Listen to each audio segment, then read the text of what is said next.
Hello guys, मैं हूँ एक न्यू स्टोरी टेलर। मेरा नाम युक्ति है। ये मेरा न्यू चैनल है। आई होप आप लोगों को मेरी ये स्टोरी पसंद आएगी। अगर पसंद आती है तो मेरे चैनल को लाइक और सब्सक्राइब ज़रूर करिए और कमेंट भी करिए, ताकि मैं इस स्टोरी का नेक्स्ट पार्ट जो है आप सभी के लिए जल्द से जल्द ला सकूँ। और बिना टाइम वेस्ट किए मैं एक चीज़ आप लोगों से कहना चाहूँगी। हमारी यह कहानी पूर्णतः काल्पनिक है और केवल मनोरंजन के उद्देश्य से बनाई गई है। इसका किसी भी व्यक्ति, वास्तविक घटना या स्थान से कोई भी संबंध नहीं है। हमारा उद्देश्य किसी भी धर्म, आस्था, समुदाय या किसी की भावनाओं को ठेस पहुंचाना नहीं है। कृपया इस कहानी को केवल और केवल मनोरंजन के लिए ही।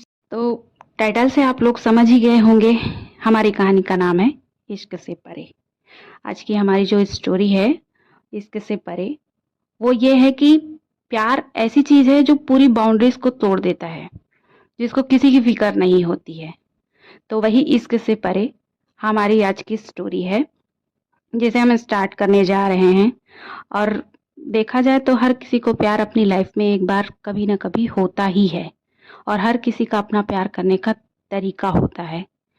अब मैं ज़्यादा किसी को ये चीज़ नहीं बोलने जा रही हूँ कि कौन किस तरीके से प्यार करता है। फिर भी हमारी कहानी जो है सबसे अलग है, और ये दो ऐसे प्यार करने वालों की है जो किसी की फिक्र नहीं करते हैं। कहानी की शुरुआत होती है मुंबई से। मुंबई, जिसे सपनों की नगरी कहते हैं लोग, जहाँ लोग अपने काम के लिए दिन भर भाग दौड़ करते हैं।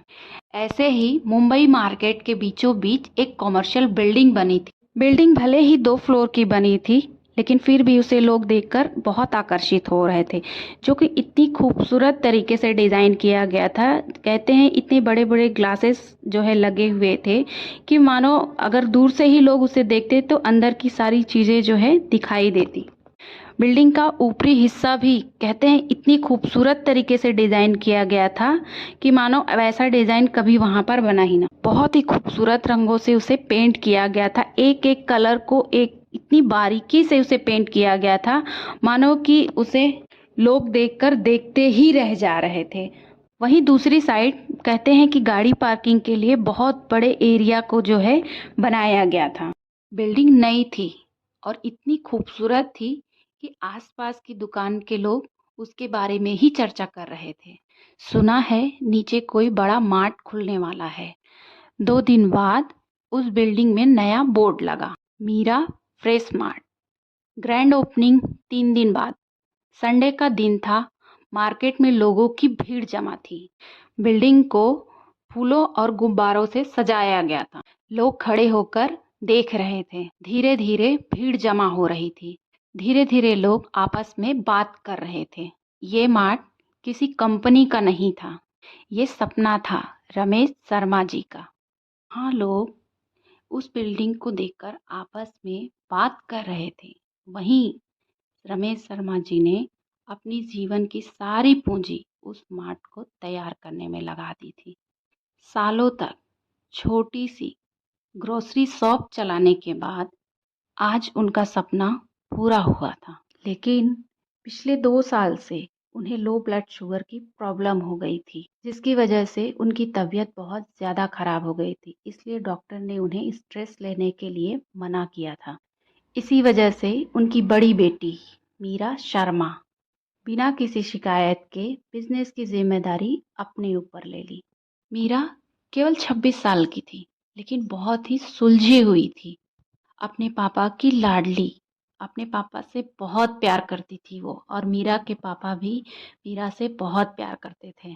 मीरा बहुत खूबसूरत थी, और सबसे ज्यादा खूबसूरत थी उसकी नीली आंखें। मार्ट में काम करने वाला हर व्यक्ति मीरा को बहुत पसंद करता था और उसकी बहुत इज्जत भी करते थे, क्योंकि मीरा थी ही ऐसी। मार्ट को खुले 3 महीने बीत चुके थे। मीरा ज्यादातर मेन काउंटर पर बैठती थी। इतने बड़े मार्ट की ओनर होने के बावजूद मीरा में ईगो बिल्कुल भी नहीं था। इतने एम्प्लॉय होने के बावजूद भी मीरा हर एक काम को खुद से करती थी, बिना किसी शिकायत के।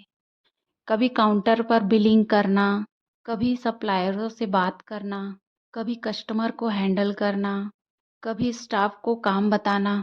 किसी भी प्रॉब्लम्स को वो बड़े प्यार से हैंडल करती थी। इसलिए स्टाफ में हर व्यक्ति मीरा को बहुत पसंद करता था।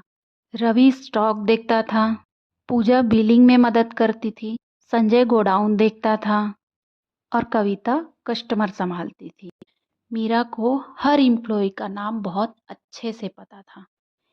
रमेश जी हमेशा कहते थे कि जब तक मेरी बेटी मेरे साथ है मुझे किसी बात की चिंता नहीं है।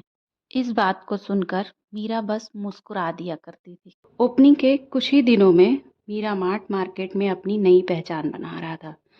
सुबह के 8 बजे से लेकर रात के 11 बजे तक कस्टमरों का आना जाना लगा रहता था। लेकिन उसी बिल्डिंग के एक हिस्सा अभी भी खाली था, फर्स्ट फ्लोर। बाहर बहुत बड़ा एक बोर्ड लगा था जिसमें लिखा था first floor available for rent.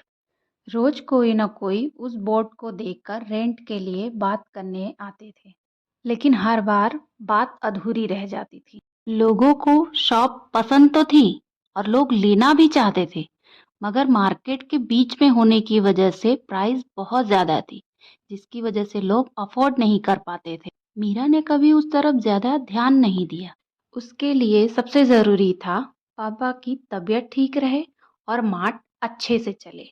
उसे बिल्कुल अंदाजा नहीं था कि इसी खाली फ्लोर की वजह से कुछ दिनों बाद उसकी जिंदगी हमेशा के लिए बदलने वाली थी। तो दोस्तों, मिलते हैं हम नेक्स्ट पार्ट में।